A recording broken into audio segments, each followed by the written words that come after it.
Okay, so moving on to our third example of aluminium chloride. Before we get started, please do like the video if they have been helpful so far. Add any comments of any questions you have, and please hit that follow button. Okay, so aluminium has a 3+ charge, and chloride has a -1 charge. So let's put these on our weighing scales to see if the charges overall cancel out. We can clearly see that there are 3 positive charges and 1 negative charge only. So I end up with 2 extra positive charges that need to be cancelled out for my compound to be neutral overall. So what can I do? Well, I can add 2 more of my negative chloride ions.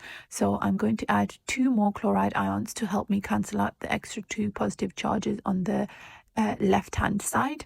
Okay, so now I have 3 positive charges and 3 negative charges. Therefore, the overall charge for my compound is going to be neutral and or 0. So let's see if we can now convert that into our actual chemical formula. So how many aluminiums do you see? Well, I only see 1 aluminium, so it's going to be Al, and then followed by our chloride, because we always put the metal first and then the non-metal. So how many chlorides do you see?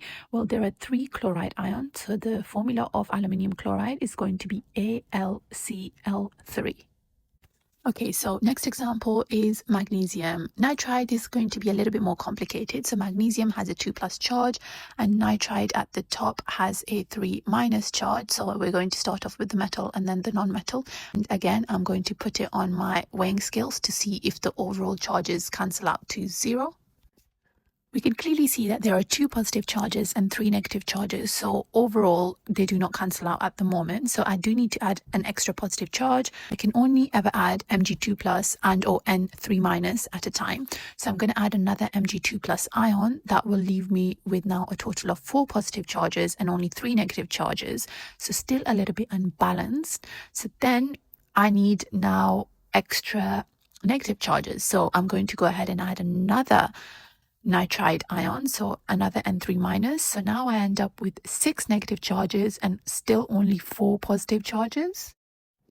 So it's still quite unbalanced and the charges don't cancel out to 0. So my last hope would be adding another magnesium 2+ ion, which will give me 6 positive charges now and 6 negative charges. So now they end up cancelling each other out. So I end up with a neutral compound overall.